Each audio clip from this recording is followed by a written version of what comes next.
All right. Welcome to today's webinar, How to Understand My Pension Benefits.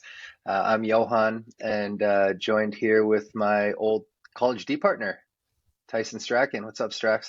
Yes, sir. What's going on with you today, Yogi? Kind of a rainy day here in Charleston. Yeah, you get those in the springtime, right? Yeah, a little bit. It gets a little Yeah. humid. Definitely not the best time to be out golfing. That's No, some no. better times of the year for that. But Yeah, well, I'm excited about today's topic. Um, so I think we might as well jump right in here. Yeah, and this is definitely a topic. Like we just had a number of guys, especially recently, kind of more and more guys reaching out, or their spouses reaching out, just having a hard time understanding the pension, or the old retirement plans as well, which we will get to. And we thought it would be helpful to just put together some educational material, try to help some people out. So. Just a quick disclaimer, through this webinar, Hockey Wealth Group does not render or offer to render personalized financial tax or legal advice. All right, so everything we're going to be going over today is it's just meant to be educational. Um, Obviously, we like getting in the weeds of trying to figure out people's exact situation, but of course we need to get to know you and your situation a lot better before we can provide advice. But we think some of the content we have here will be uh, helpful just to kind of familiarize yourself and maybe gain a better understanding of some of the questions that you can be asking. So, all right, Strax. So, how to understand my NHL pension benefits? Yeah. What do we So, got to do first? well, I mean, the first thing you're going to do is just ask yourself this question right here: which plan am I invested in?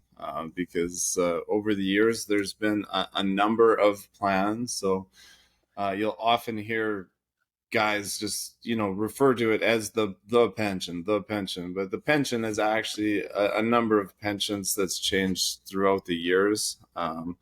You see here we kind of have split it up into the old plan, which we're describing that as being playing prior to the 2012 lockout. And again, there's many iterations prior to 2012, but 2012, the old plan, um, post 2012, when we go into this new plan, is was a big change, just because we went from that defined contribution type of a plan into the defined benefit plan.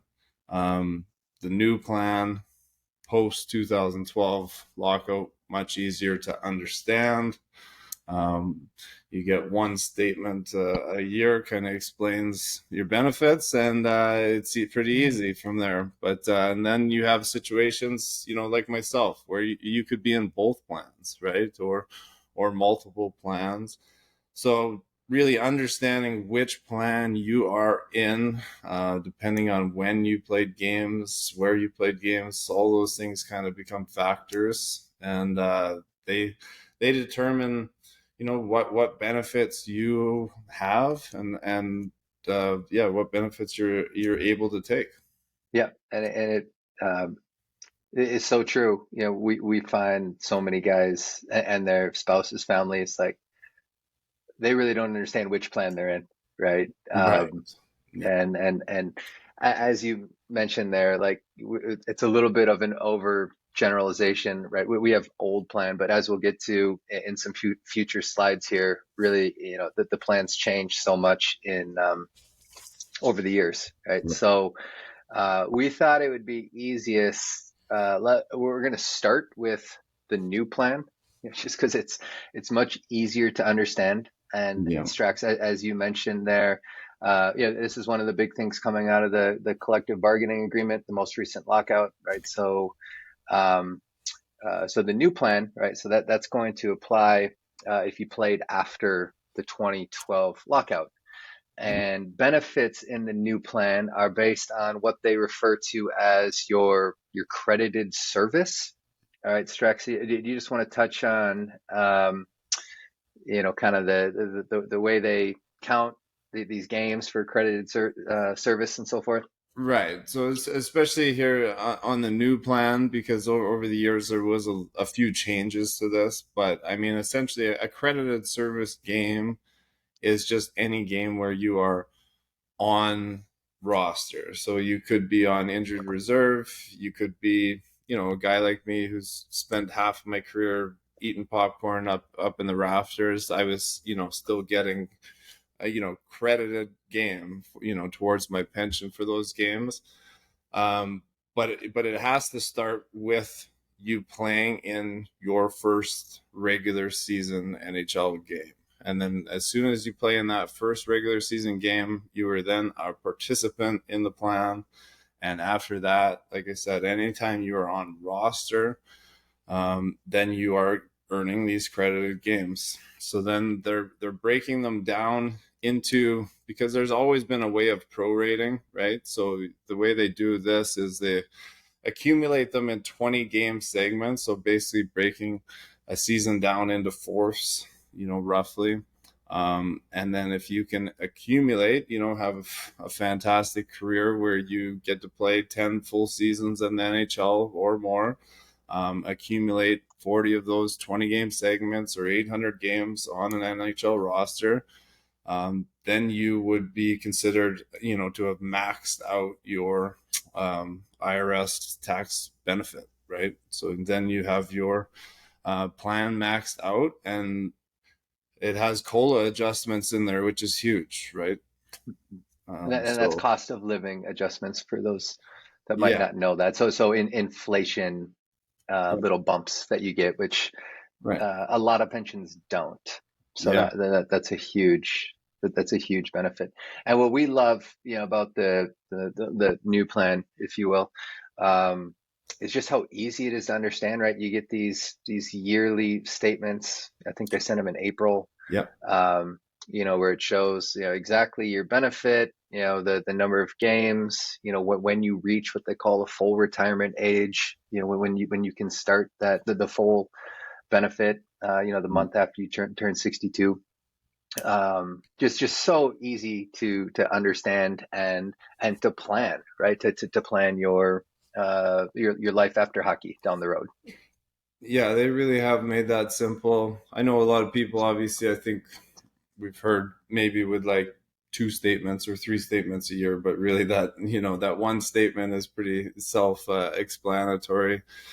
It's nice that it shows you kind of, for a guy like me, if I can remember back, because basically I played half of my career pre, 2012 lockout, half afterwards, so everything when I started earning, when we first signed on this, back in 2012, the maximum for the IRS benefit was at 205,000, right? And now we're just over a decade later and it's at 265, right? So Yeah. there's just a nice byline right on the bottom of that statement. It's a nice one pager front and back, and it shows what you earned, what that was worth when you retired for a guy like me, and now what it's worth, today in today's dollars. So it is Yeah. very nice. Yeah, really nice. Yeah. Not so nice in terms of complexity is we'll get to the old plan. All right. Right. So if you played at all before the 2012 lockout, Yes. um, and just in terms of taxes and the different iterations, the different plans you might be invested in, uh, we just seen you have so many people so confused, right? Yeah. There's a nice word in that sentence called complicated, and that's Yeah. what this breaks down to. So we've obviously, just because of timing, we're not hearing from a lot of people that only played under the new plan, right? So most of the people that we are hearing from are talking about one of the iterations of that old plan, and it just, as the sentence says, it can get complicated. Taxes and benefits differ based on where you played during your career, where you were a tax resident at the time of playing, where you're currently a tax resident. Had a hard Yeah, time with that word, eh? tough words today, Strax. Wow.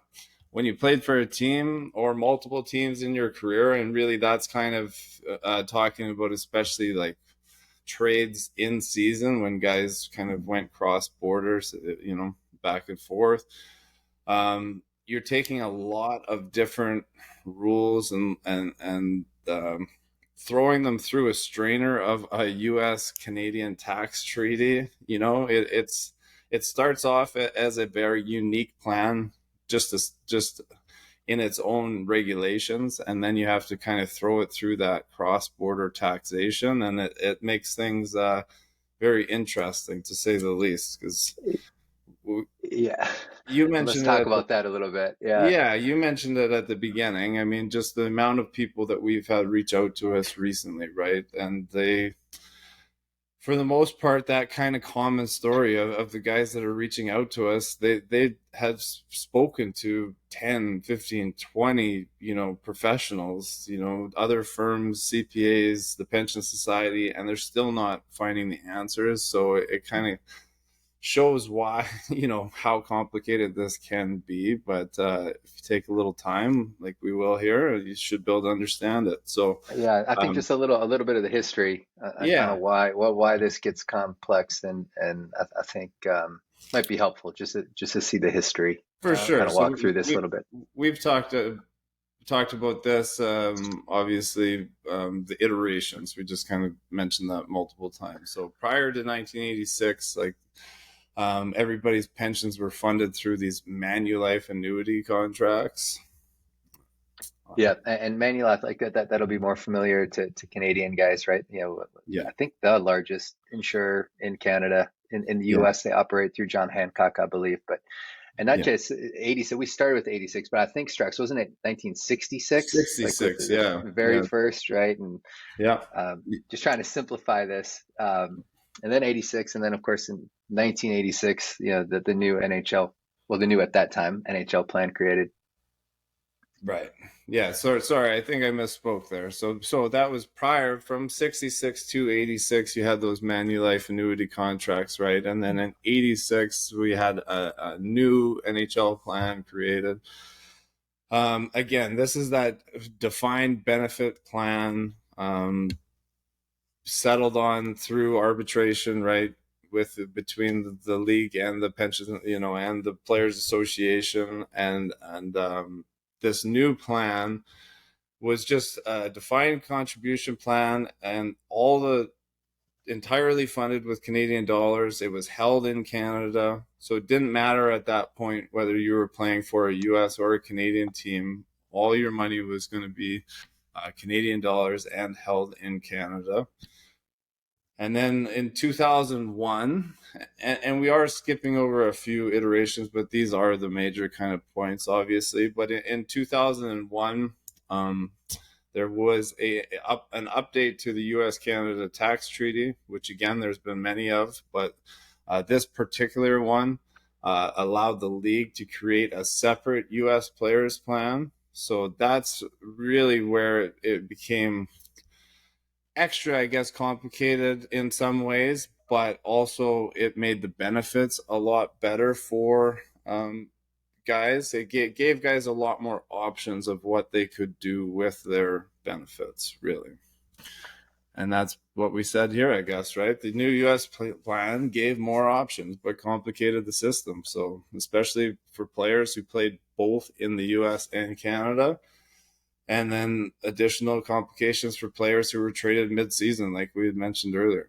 Yeah, and we've seen this with a couple guys, just that kind of played during the 90s, a little bit into the 2000s, where they a little bit in each of the plans, and some of the years were north of the border, some in the States, and it gets so confusing, and you can see why, right? That there's so many different plans, and Right. um, it makes it hard to plan, right, for life after hockey.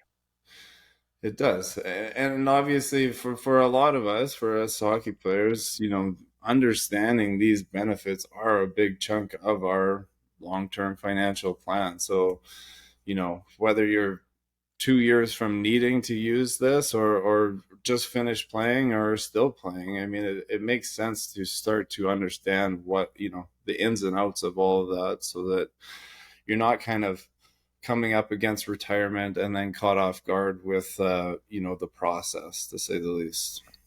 Yeah.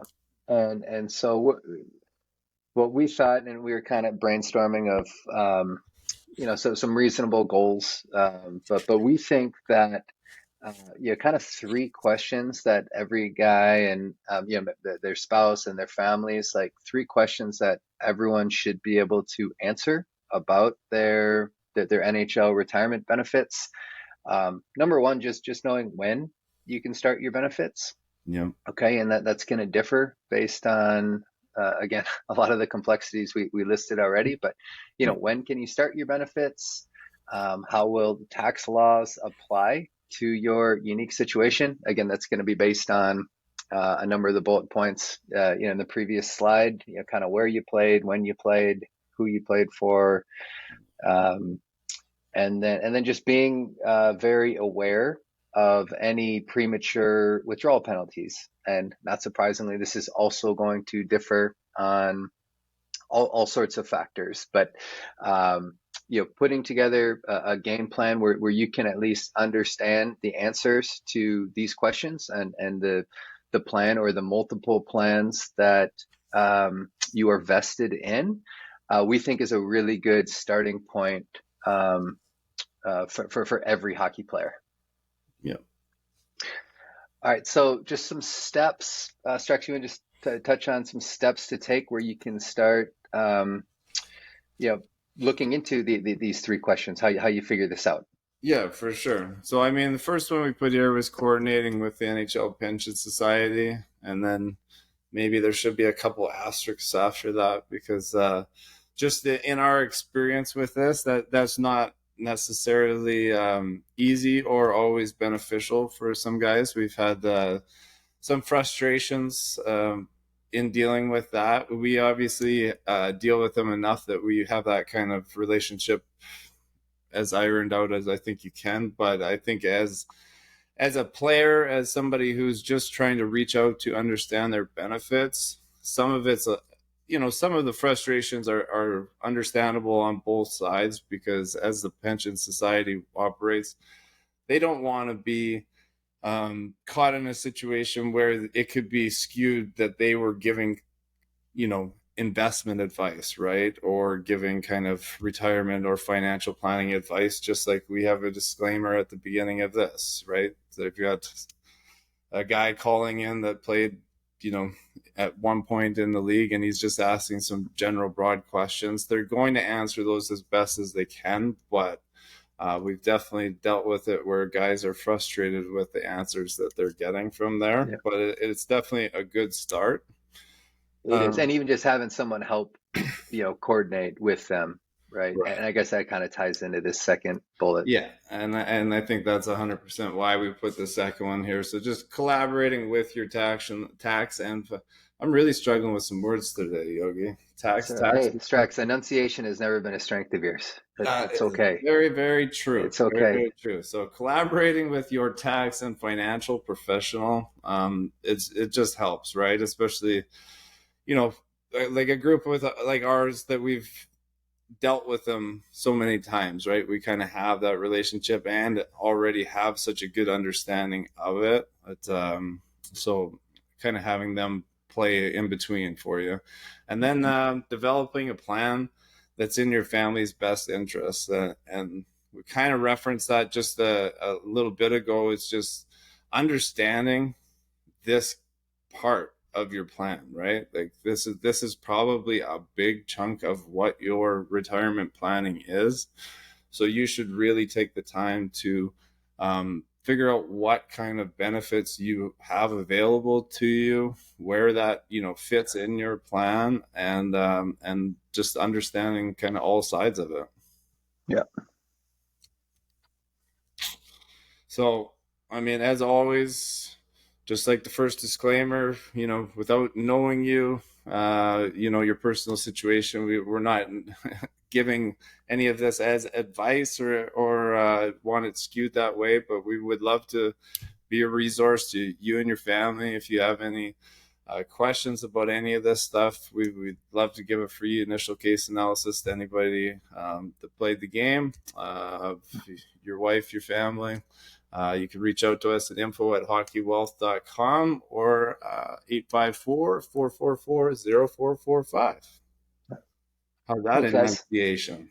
That was much improved, much improved. That's good. I know my basic numbers then. I can speak Hey, those. you're that's for a guy from Saskatchewan, that's some of the best people in the world. But there's from time to time.